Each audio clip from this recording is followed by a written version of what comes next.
What is up, light beams? This episode of The Know is brought to you by Cinderfit. In case you missed it, I started using Cinderfit blocks in my workouts and I am absolutely loving them.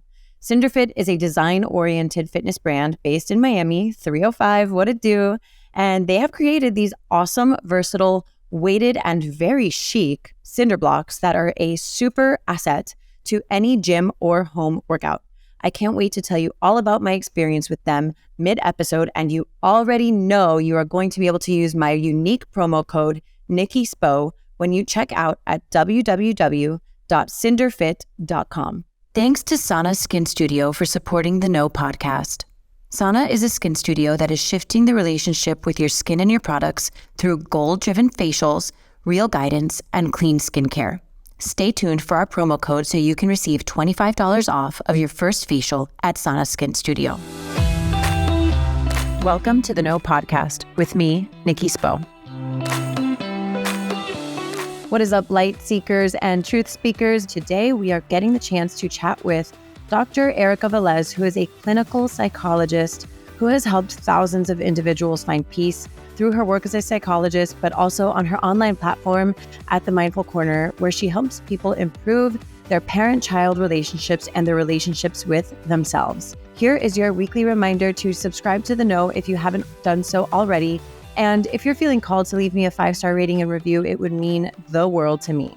So Dr. Erika Valez, this work is her calling. Helping people understand themselves and take control of their lives is something she looks forward to every single day. She is a bilingual psychologist who is passionate about helping her diverse clients find their inner strength and peace. She mainly aims to help clients find the tools they possess within themselves to reach a higher level of emotional growth. She works with clients of all ages and backgrounds and has a tremendous amount of experience with postpartum and perinatal moms, kids and teens, and behavioral consultation. Today, we are going to talk about how our relationship with ourselves can impact our children in positive and negative ways, and how we can grow, learn, and adapt in our environments in order to create lasting, healthy relationships with ourselves, our loved ones, and especially our kids. For me, as a mom who is working hard to break generational trauma bonds so that I may be a healthier, better functioning parent, Dr. Erika Valez's words have brought me so much inspiration via her platform, The Mindful Corner, and I'm excited that we get to hear from her today. So let's get started. Dr. Velez, welcome to The Know, where it's not about knowing everything, but it's about coming to know our innermost selves. And although, disclaimer, I have never used you as my personal psychologist, I've really enjoyed getting to know your methods and thought processes through your platform at The Mindful Corner on Instagram. Mm-hmm. Thank you for having me. And yes, I always like to preface, I am a psychologist, but I'm not your psychologist or anyone's psychologist. And this isn't therapy. That's a disclaimer that we need to have. And hopefully your listeners can gain great value from today's conversation. I'm excited to have it. Definitely. Me too. Okay. So today I mostly want our listeners to get some deep real life insight on how our relationships to ourselves matter a lot when it comes to specifically parenting, and how our generation is working their tails off. Our generation specifically, right? Working our butts off to break old, unhealthy patterns so that we can show up better in the world for ourselves and for our kids. Yeah, I like to call this the millennial parenting to healing your childhood wounds pipeline. And this is the pattern that I tend to see, right? So I think our generation, because we have widened the access and destigmatized mental health to some degree, we have done more inner work, right? So many of us have been in therapy. We've been on Instagram following mental health professionals, just learning about our inner landscape, building our emotional vocabulary, building our emotional intelligence. And when we start doing this work, we realize, wait, I should have, why didn't I learn this when I was a child? Stuff starts resurfacing, especially in parenting, because the blueprint that we have for parenting, whether we're conscious of it or not, comes from the way that we were parented. And so if you're trying to change that narrative and parent in a different way, that kind of brings up the way that we were parented, or things about our own childhood that have been unresolved and that need our attention. So I find that to be the case, that a lot of people from our generation, millennials specifically, are doing a lot of this inner work right now at this time period. I think I call it the Great Awakening. I think women are waking up. I think everybody's waking up. I think parents are waking up. I think we're all looking at ourselves and being like, wait a second, that really didn't work out so well. And that's not to say that like the things that we do as parents today, and we'll get into all of this, but like the things that we do as parents today aren't going to impact our children in positive or negative ways, like down the road, but I think that at least like we're more open. A lot of us are becoming more open to receiving those downloads, but before we get into all like this nitty gritty, I want you to tell us a little bit about yourself, like just so our listeners get to familiarize themselves with who you are. Like, where did you grow up? What made you want to get into psychology in the first place? Okay. So I grew up here in Miami. I am a first generation Cuban American. And I always just had a knack for like chatting with my friends, giving them advice. And I know that sounds cliche, but I just enjoyed talking with my friends and kind of breaking down things that we were going through, whether it was when we were teenagers or even young adults. And I took an AP psychology class in high school. I grew up in a low-income household, and I have very specific first-generation experience of what it feels like to be like in between two worlds. Like my parents are Cuban, didn't even speak English, and I grew up in this world, and the intersection between those two worlds kind of left enough for me to try to analyze, and I had enough content to kind of dig into here.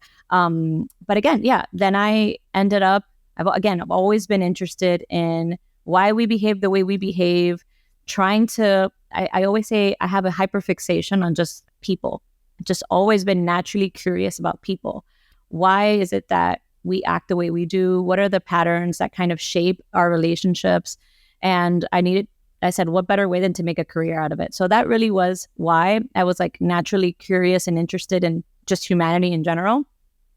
And I went on to get my bachelor's, my master's, and my doctorate in clinical psychology. And while I was in the program, I could have sworn I was going to become a forensic psychologist because I just loved watching all of those murder mystery shows. I'm obsessed with murder mysteries, okay? What does that say about me? I don't know. I mean, I was endlessly obsessed with them. But then when I started doing that work and taking the courses, I was like, okay, I love learning about this, but I can't see myself doing this work. I started realizing, I'm actually a scary cat. Like, what am I thinking? I'm going to go into the prison system. I'm like, no, that's not for me. So I've also always loved children. I've always joked that I rather talk to children than some adults at times. So then I went ahead and did a child concentration, and I became a child psychologist. But my internship was a generalist. So I worked with adults, with children, with individuals across the lifespan. And that I had really good training. And I opened up my own private practice. I've always... Congrats to you. That's amazing. Thank you. I wanted to go on my own and just build my own, I say brand, right? In helping individuals. And then I went on Instagram, and I went on Instagram in 2013 when it really wasn't a thing. Mental health professionals weren't on Instagram sharing. No, you like took a picture of what you were doing that night or your food or something, and you posted it on there. Well, it was more like on my feed, I was just seeing, again, stuff like that, people in pictures. And I said, you know what? It would be great if I would post like inspirational quotes. And that while people are just surfing social media, they could come across something that would be thought-provoking and will make them think. Again, that has always been what I like doing. So I started off down that path. And I named it the Mindful Corner, the little corner of Instagram where you would just take a second to be mindful and reflect. And that turned into, all right, now I'm finding my voice. Now I'm finding content that I personally feel passionate about that I want to share. Through my work with adults, I realized that a lot of the stuff that I was working on with my clients and I were working on together was rooted in their childhood. And so I kind of started taking the direction of, let's make some parenting content. Let's work on the parents who are actually doing the work right now. How can we widen the conversation and expand consciousness about how important childhood really is? Every generation is going to get some things that, we just missed. They're blind spots.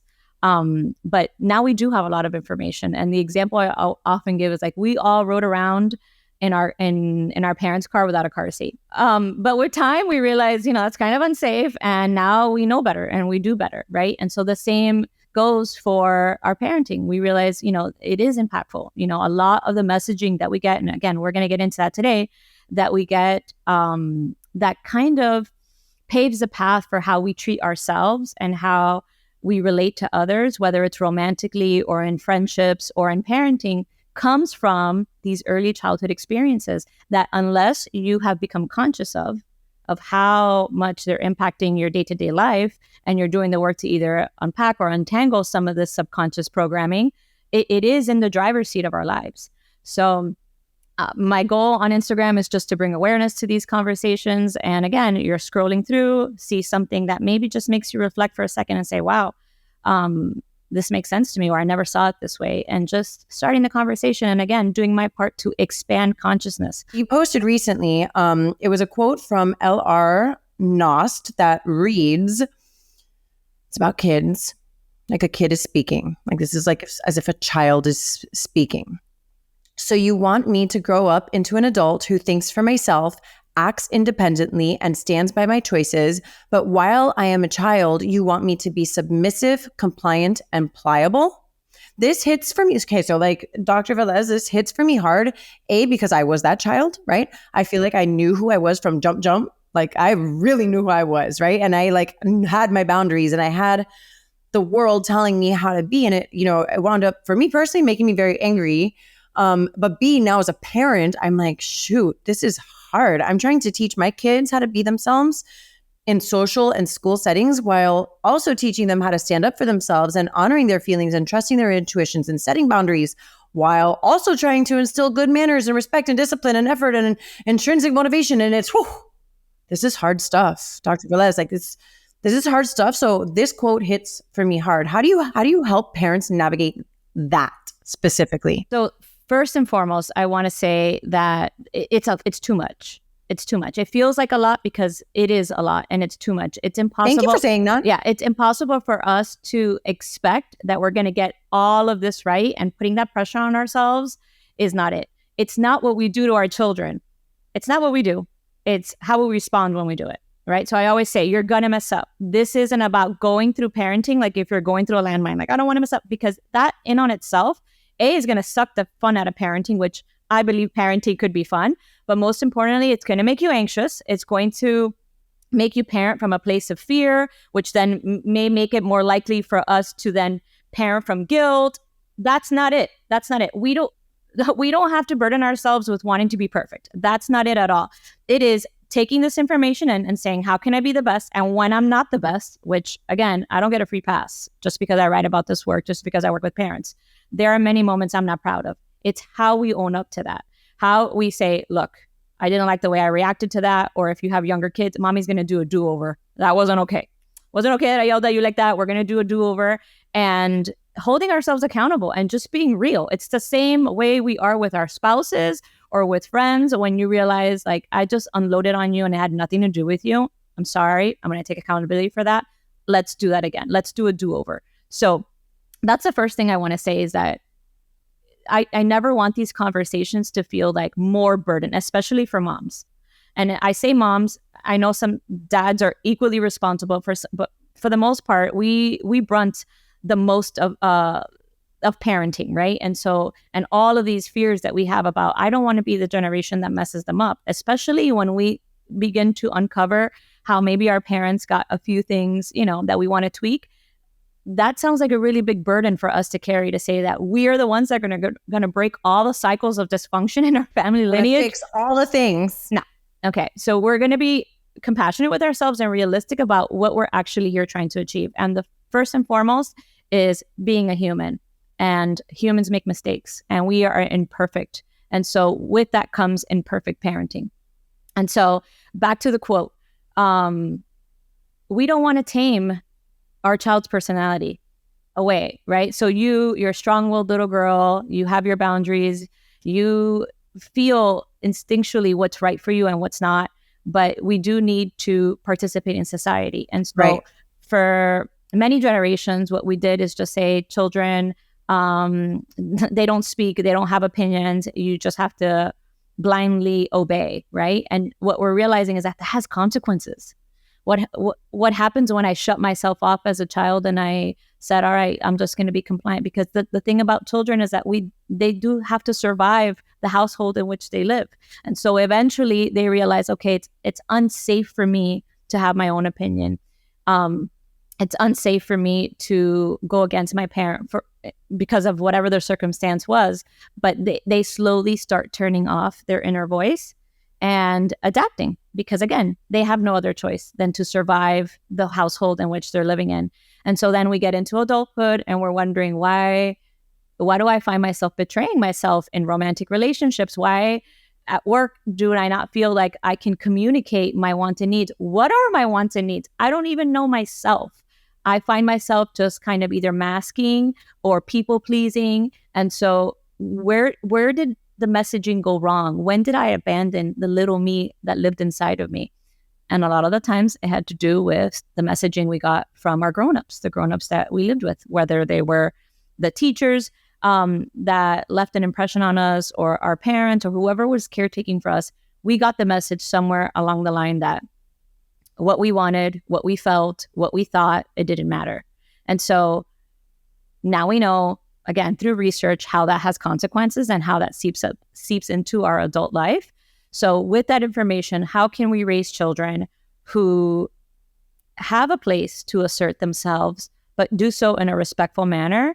And the challenges that can come from raising these children, because we could want that for our child, but then sometimes we just need to get out the door and I just need you to listen to me. Right. So how do those two things coexist? And it is a dance. It's a North Star to keep in our parenting, that I don't want to. Oh, I love that. I don't want to tame my child's unique spirit. And I do want to give them opportunities to express themselves. But ultimately, I want to build a relationship with them. And if you read my work, you see that that's my focus, is to build healthy, positive relationships with our children, where they see us as effective leaders, meaning we are running the show here. We can do both, right? Where we can honor them and validate them for whatever it is that they're feeling, and still be the effective leaders that they need us to be. I feel like the validation part, it has been really important in my personal experience with parenting. Like I know that I personally felt like very invalidated in a lot of my like big feelings growing up. And so I make like a conscious effort to validate their feelings. It's really hard that your brother took your toy, and that's so frustrating. And we also can't hurt him when he does that. We can't punch him because he took your toy. Like that, we're not going to do that. I think it's a really, really delicate balance. Like, and it's really hard. It's a really hard one. Like, how do we teach? How do we discipline in this space? First, I want to really define discipline, right? So, let's do that. Discipline comes from the word disciple, right? Where the children or your disciples follow you because they see you intrinsically as a leader. It's not coming from a place of, again, blindly being obedient to you. So we need to widen that definition and see it that you want to build a relationship with your child where they're going to want to obey you because they believe that your relationship is that precious. And so the example I often give is, think of in your romantic relationship, in any romantic relationship, if you feel emotionally connected to your partner because you've been feeling seen, heard, valued, you guys have had date nights and you've really connected on an emotional level.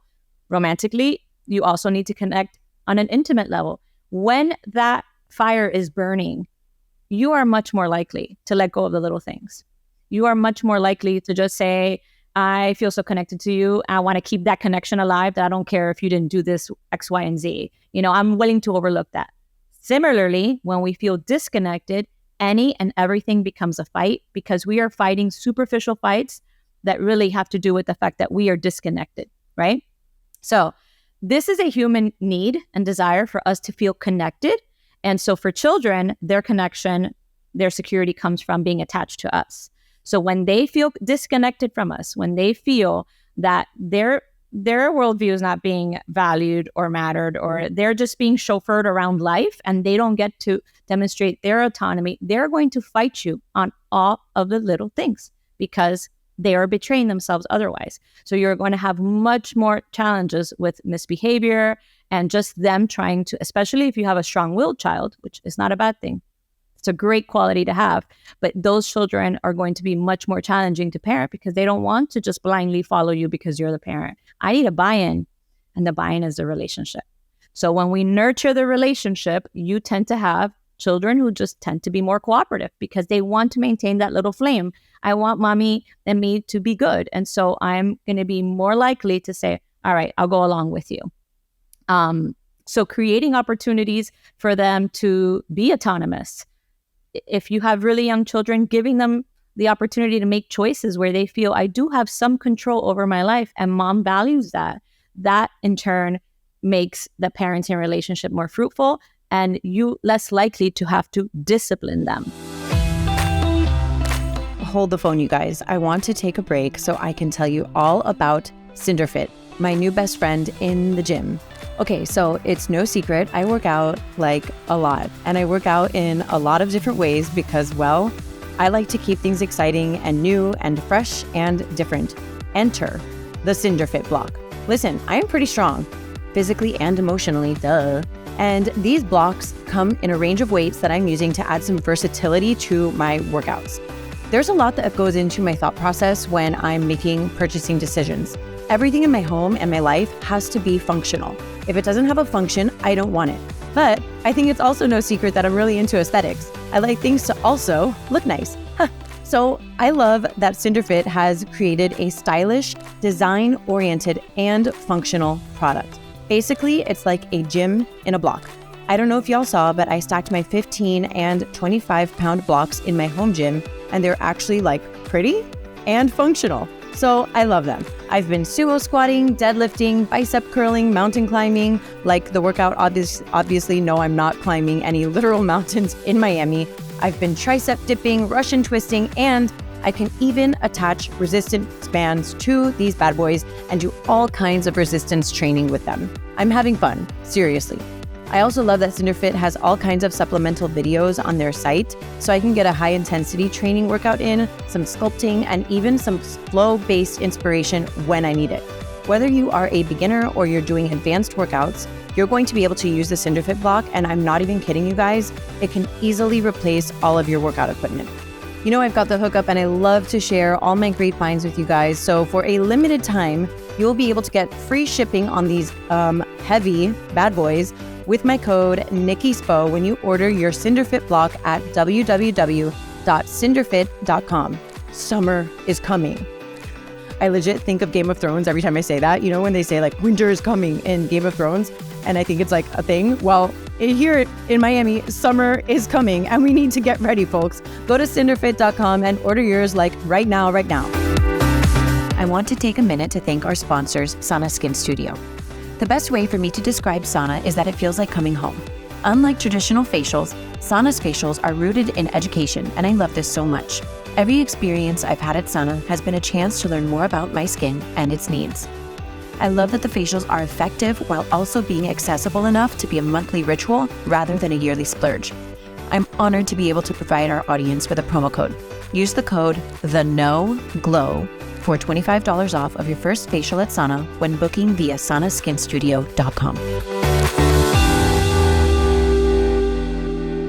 I know even just for me, I have a 3-year-old and a 5-year-old and obviously a newborn, but like I know a lot of my listeners are moms of young kids, right? So like what are some examples of giving them choices, right? Because like a big thing for us is like, oh, I don't want to go to school today. Okay, well, you have to go to school. Like what is the option there? Mm-hmm. So you don't want to go to school. I understand you don't want to go to school, but we do. Let's think of something that you want to do after school that you're looking forward to. Do you want to? And then you fill in that space, right? This or that. This or that. What do you want to do when you come home from school? Do you first want to, watch TV for a little while, or do you want to play on your tablet, or do you want to do art? What do you want to do? And you redirected the conversation so that they could focus on something that they do have control over and that they are excited about. Giving them as much mastery and autonomy throughout their schedule. So when you do come home from school, how do you want to plan out your afternoon? And again, there's going to be non-negotiables. We do have to have dinner. We do have to shower. And we do have to do whatever else we have to do. But within the free periods, how do they get to control their time? Depending on their age, of course, you're going to have to curate this in an age-appropriate manner, but giving them their sense that they get the answers to the most meaningful questions we have as humans, which is, do you see me? Do you hear me? And do I matter? And if I don't get those questions answered, where I don't feel seen, I don't feel valued, and I don't feel like I matter, my voice here isn't heard, I am going to, again, this is not at the conscious level. They don't have the capacity to really say, hey, my needs are not met, mom, and that's why I am being cranky. But you're going to see the rebellion. Yeah, they're going to see the unmet needs unfold in sometimes really challenging behavior. Well, yeah. I mean, and how many adults does this occur in? You know, like you mentioned that our childhood wounds like carry over into, they'll show up in our adult relationships and our relationships with our children, like our romantic relationships and our relationships with our children. And it's like, do you see me? Do you hear me? Do I matter? And if those answers aren't yes, right, or they're unclear, there will be a rebellion. Yep. And so I'll fight you, and in our adult relationships, is that I'll fight you on the small things, and I'll double down on those. But the reality is we're fighting a deeper fight, which is I don't feel heard by you. I don't feel valued by you. And again, if we're not really connected to our feelings and we're not really connected to, whoa, this is what's happening. The truth is that I actually feel disconnected from you. And we do this thing as humans, and children do this because, again, they're tiny humans, where if I feel disconnected from you, oftentimes my first line of defense is to push you away. So it's like, let's say you've been waiting to talk to your partner all day and they finally get home, and now you're like, yeah, I don't want to talk to you. When in reality, all I wanted to do was talk to you. But I'm so hurt by the fact that I feel disconnected from you that I almost want to push you away, when in reality, what I want to do is pull you in, you know? And so knowing this, that this is a human need, we are wired for connection. We need each other. Look at this epidemic of loneliness that we're having. The impact of being disconnected is having on our society as a whole, right? So we know that this is a need. Your child needs to feel connected to you in order for them to feel safe and for them to feel secure. And when we work on that, we ultimately see the impact on behavior. So one of the things that I do in my practice is, no matter what the age is, when a parent comes in and say, like, we have all these behavioral problems, you know, I'm having all of these problems with my child, and they're kind of like in a negative funk, in a negative cycle, right? I say, what would happen if for like the next 2 weeks, we don't focus on any of the misbehavior? If it's going to be there, it's there, but our focus is going to be on building positive experiences. So would you be able to take your child out on an ice cream date and put your phone away? Because children are really good detectors of presence, right? Our presence. And I'm guilty of this. Ditto. It's like we're all guilty of this. We all are. Yeah. We are, I mean, gotta be better. It is what it is. We have been, I don't know, like socially conditioned now to be on our phone all the time. And so our attention is being pulled in many directions, and a child knows the difference. Yes. We know the difference between you're out to dinner with a girlfriend, and if she's on her phone the entire time, we're like, wait, I didn't really connect with you. Like, we came, but we didn't really connect. No, you know what sucks is that I know that my kid knows. Yeah, they know. You know, they know. I know. Like, I could be like, they could be home. Like, I could just be them getting them home from school, but I'm not finished with some of my work stuff, so I'm just like trying to bang it out really quickly, you know. And they're like, mommy, like, and they're kind of like acting out. But I know that I'm not giving them the attention that I need to be giving them. But I gotta finish this so that I can go give them the attention. You know, man, it's hard. Yeah, and if they don't get their needs met, again, they are going to find very interesting ways to get your attention. Yes. Very interesting ways. So often I recommend, again, try to schedule some special time. Parents are often really surprised. Yeah, they're really surprised to hear that all it takes, and this is backed by research, is it's actually like 7, but between 5 and 10 minutes. That's all it takes for you to, and if you really think about this, think about you and your partner. Do we have hours on end each day to feel connected? Usually we don't. How much is the time? Well, it's usually like a 5 or 10 minute like good conversation, and that is enough to hold you through, right? So children are the same. It's like 5 or 10 minutes that I could say, I'm going to pour into my child. I'm going to be fully present. If they're really little, I'm going to enter into an activity that they enjoy.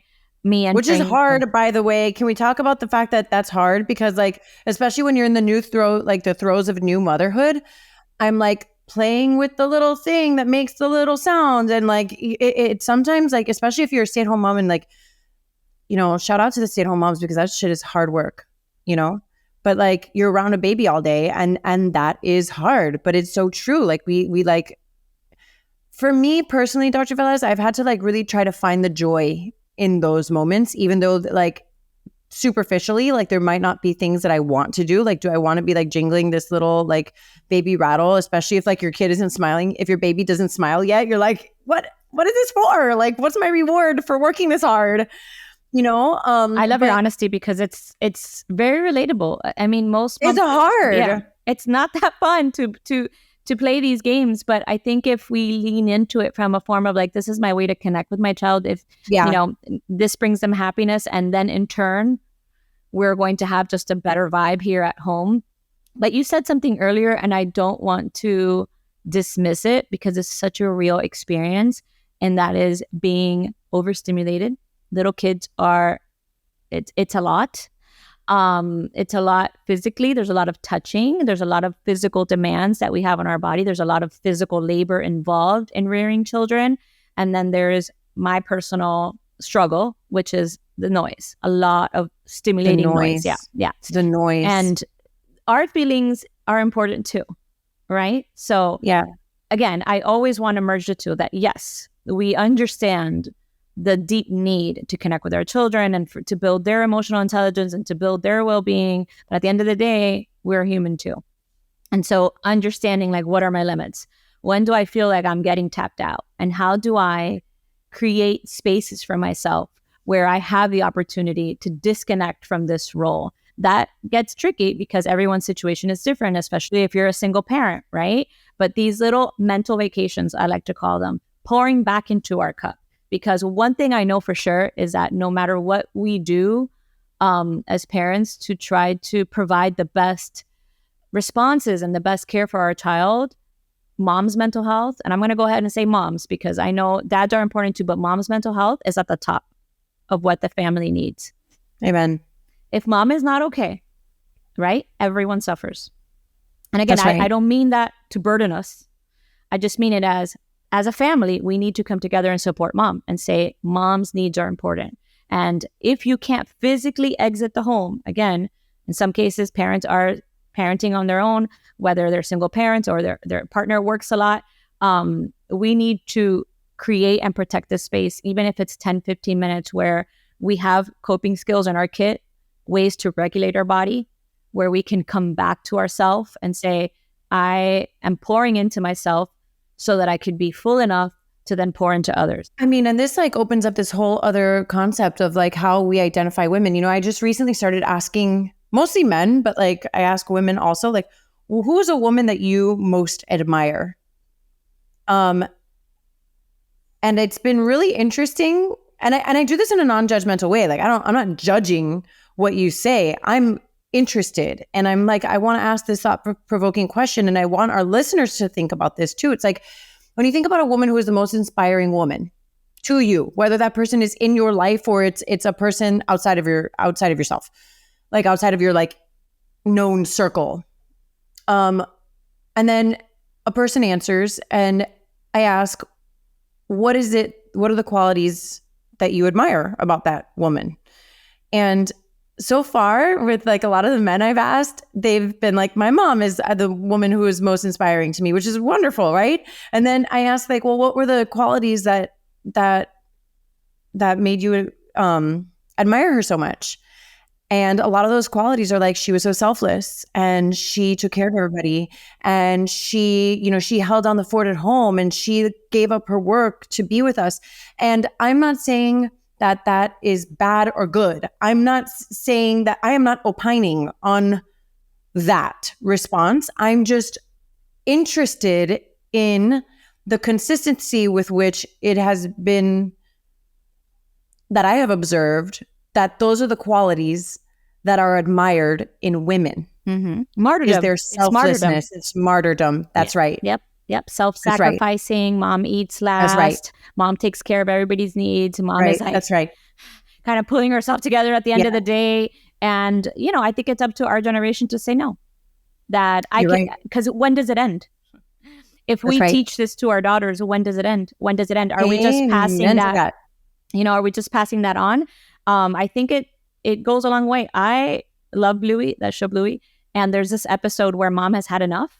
And it's because Bluey is in the kitchen playing his flute or her flute. And then the other child is just asking her for a snack. And we've all been there where we're like, I can't take it anymore. And she's like, I'm done. The dad comes in and she's like, I need 20 minutes. I need 20 minutes to regroup.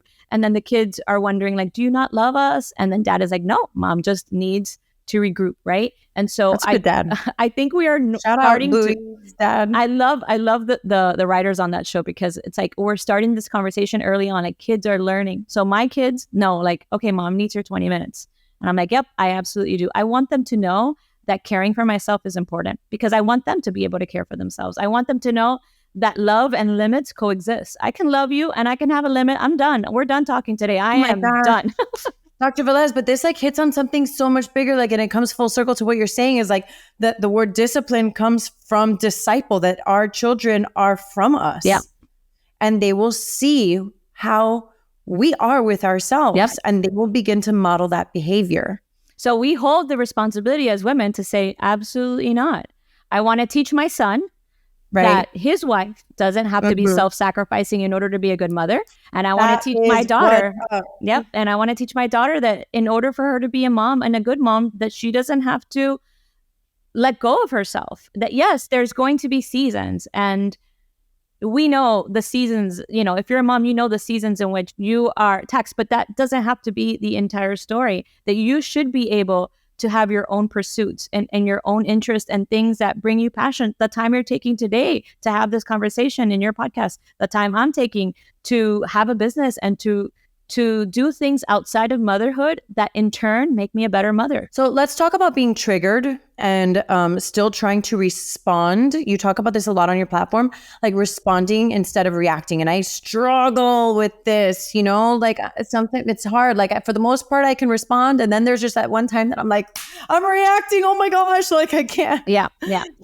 So doing our own inner work is essential. And I do want to make this disclaimer. So a lot of the times our triggers do come from like unhealed wounds. Absolutely. Other times our triggers come from just, again, being overstimulated, right? So it has nothing to do with our childhood. And I want to make sure I define that, because there has been some talk about, all your triggers come from a deep, dark place, that we need to explore endlessly in therapy.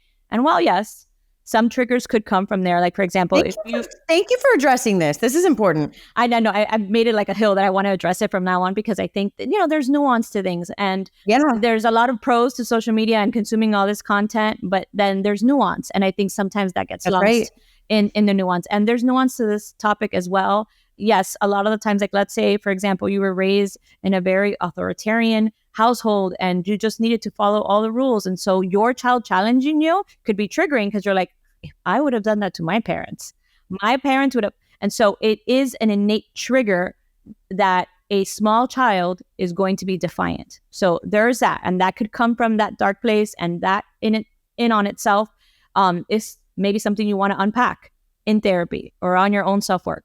However, there are triggers that have to do with, I didn't get enough sleep last night. My needs weren't met. My basic primitive needs. I didn't get enough sleep. I'm hungry.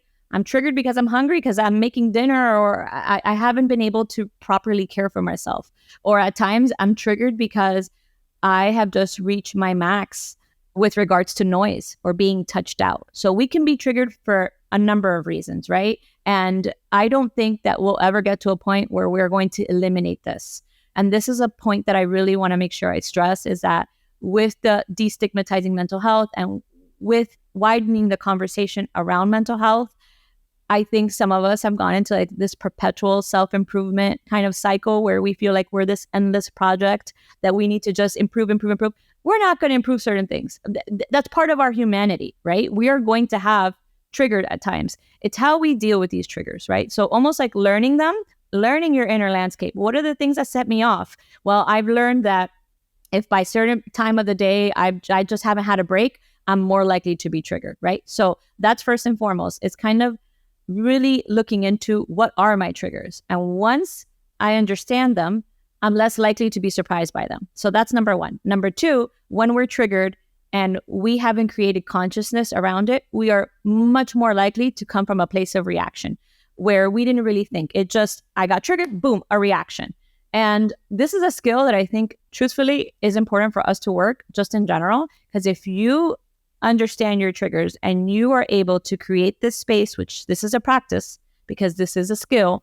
And like any skill, think of a muscle that you're trying to specifically target at the gym. You don't just show up once and say, I'm going to lift this and suddenly my muscle's going to be here. No. And you work at it. You work at it, and then you do see the growth. So this is something, if you find yourself often being triggered and then regretting your reaction, right, which a lot of us could relate to that, then it's time for us to do some of this work. And the work is catching yourself the minute you reacted in a way that you weren't proud of. So we create muscle memory around catching ourselves. And before you know it, you've created the pause, which I call practice the pause, where if you could just take 1 to 2 to 3 seconds to bring consciousness to what just happened, my body just felt triggered. I just want to snap. You were parented, specifically, this is about parenting. If you were parented with any type of violence, right? Whether you were swatted when you misbehaved, or somebody threw a shoe at you, or a parent physically assaulted you, understand that whether or not that's a plan for you, and you say, I want to break this cycle, I don't want to do this, that's in you. And you're likely to want to come from that place of reaction. Wow. So I work with a lot of parents who tell me, I don't know why I reacted that way. I hated that my parents reacted that way, but I found myself wanting to be aggressive towards my child, and I feel so guilty about it. And I say, it's not your fault. It's not your fault. There's a blueprint, right, that we come with, and we're operating from that blueprint. The good news is that we can edit it, and we could say, I can choose to create some space where I then have choice. Because you see, when we're reacting, we have no choice. We're coming from a conscious place where our past is kind of like in the driver's seat. But if we practice the pause, then we get to, even if it's 2 seconds, we get to choose. Now I have choice. How do I want to respond to this? And if in that moment, in real time, I am unable to really find an effective choice, I can at least choose to remove myself from the room. So let's talk about then the power of reconciling with your child and taking accountability for our own actions as adults, and what that models for them. So I love that you mentioned that, because repair is my jam. Right? I don't want to come ever from the place of like, let's avoid, we're human. That's not where it's at. Really, when we look at trauma, it's not what happened to you that matters as much as what didn't happen after, right? So what didn't happen after? And again, going back to our personal relationships, oftentimes it's not necessarily what your partner did. It's the fact that it either went unacknowledged, or just brushed under the rug, or it really wasn't addressed properly, because we're going to make mistakes. So I rather focus on repairing. What do we do when we did mess up? Because we're going to. And so first and foremost is to hold ourselves accountable. And I think that this is something that we really haven't seen modeled, because a lot of millennials will tell me, my parents never said I'm sorry. Right. Because maybe they felt still to this day. They have a really hard time, especially the boomers. I mean, I don't want to... Right. Sorry, boomers. We really have a hard time with holding ourselves accountable. And I think it came from a place of like, if I demonstrated defeat to my child, that maybe then, they'll take the reins and then I won't have power over them. It probably came a place from fear, right? Yeah. It probably came from that place, right? And again, I don't want to make generalizations, but these are themes that I often see in working with these individuals, is that they think like, if I apologize, then I'm giving away my power. And that couldn't be further from the truth. There's so much to learn when we apologize to our children. First, we remove them the burden of being perfect themselves.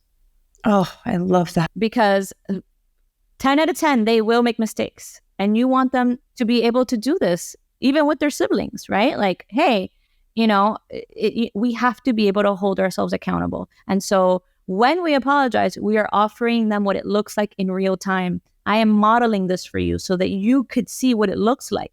So we hold ourselves accountable. We say, I'm not proud. I shouldn't have spoken to you like that. Mommy yelled. I have to work on it. I'm working on it. We're all working on something. Adults are imperfect. So mommy's working on it. Let me do a do-over. Okay. Here's how I wanted to have addressed this instead. And we apologize to them. And again, I think that there's so much benefit there, where they start viewing you as, we're in this together, right? I could lead you and still say, I was wrong here. And that doesn't necessarily mean that now my child controls me. There's a big difference between those two, right? And so I'm all about repair. Repair is essential. Give me one healthy relationship, show me one healthy relationship, and you will see that they have mastered the skill of how do we make up. And it's usually not ignoring problems, brushing them under the rug, because when we do that, we are harboring the recipe for resentment. And resentment just ruins the relationship from the bottom up. So I always say that having resentment is like drinking poison and expecting the other person to die. Yeah. It's whatever goes unaddressed persists, right? And so with our relationship with our children, a lot of us grew up feeling like frustrated. You mentioned that earlier, and angry. And what was that? That was because there were moments where I'm sure you knew that you were right. And or you perceived something and you felt it was unjust, and you live with that anger. And what's happening?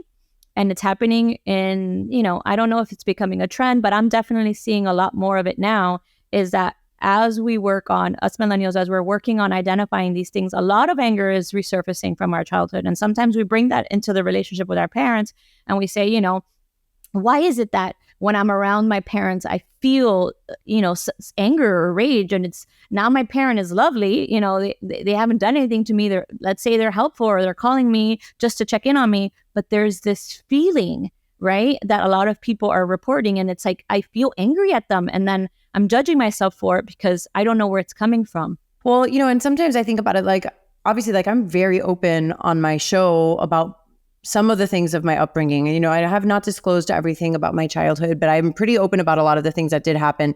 And it's interesting as I go back and I speak with my family members who listen to my show, and there is tension over it, And one of the things that I always say is, like, you had your experience of how things went down, and I had my experience of how things went down. Like, it's not necessarily right or wrong. It's how I experienced something as a child. Like, that was my experience. To tell me that I experienced it differently, there's the gaslighting. And I don't even know that the gaslighting is even intentional all the time. It's just like they want to, like, tell you that this is how they experienced it, so that's not how you did it. And I don't know that gaslighting is even intentional, but I think it is really important to bring awareness and a sense of consciousness to the idea that a person's experience of the same event could be drastically different from the other person's. I mean, we can both interpret how we felt about it. Yeah, we can watch the same movie and have very different opinions about how we experienced it based off of, again, our own triggers, our own likes. That's right.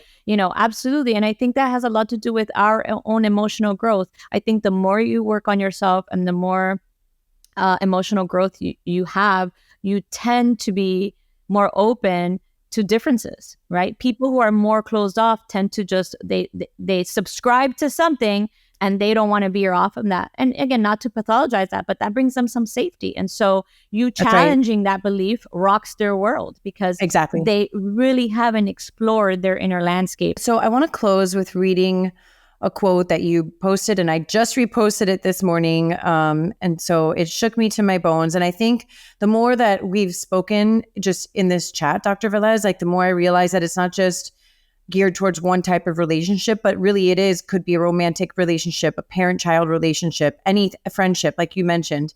But the quote is by Heidi Pryby, and it's a long quote, guys. But it's beautiful. So just stay with me and hear me out. And it goes: to love someone long-term is to attend 1,000 funerals of the people they used to be, the people they're too exhausted to be any longer, the people they don't recognize inside themselves anymore, the people they grew out of, the people they never ended up growing into. We so badly want the people we love to get their spark back when it burns out, to become speedily found when they are lost. But it is not our job to hold anyone accountable to the people they used to be. It is our job to travel with them between each version and to honor what emerges along the way. Sometimes it will be an even more luminescent flame. Sometimes it will be a flicker that disappears and temporarily floods the room with a perfect and necessary darkness. And I just thought that was so beautiful. I'm so grateful that you shared that, because it really resonated with me. I actually went out and bought her book and I started listening to it, which is really great. And so, from working a program of recovery, I've heard so many people's stories, and you listen to people's stories over and over and over again. And I'm sure you can relate to this as a psychologist. It's like everybody is feeling the same thing. It's just in a different package. Yep. Like, we're all longing for the same thing. It just comes in a different package. Mm-hmm. And I hope that that's what people find comfort in by coming to this show is like the feeling of coming home to themselves through a sense of community and through a sense of like mutual understanding and acceptance of each other. Dr. Velez, thank you so much for your time today. I know you're a busy person, and of course, I just know that we're going to help so many people. And even if we don't help so many people, if we help just one person today, like we'll have done like something really, really beautiful. I enjoy my time with you. Thank you. You're a beautiful soul. So thank you for inviting me. I hope the listeners drew something from this and it reignited some flame within themselves to either feel validated in their experience, to know they're not alone, and especially if you're a mom, to take care of yourself because you're important.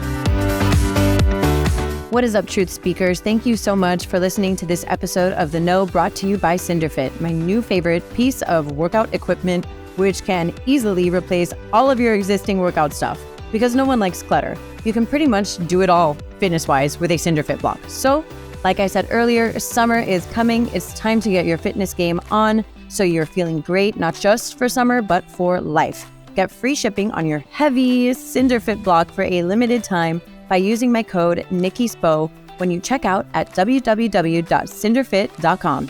Enjoy! This podcast was brought to you by Sana Skin Studio. Be sure to use my code TheKnowGlow for $25 off of your first facial at Sana when booking via sanaskinstudio.com. More than a skin studio, Sana is a movement towards healthier skin and self-love.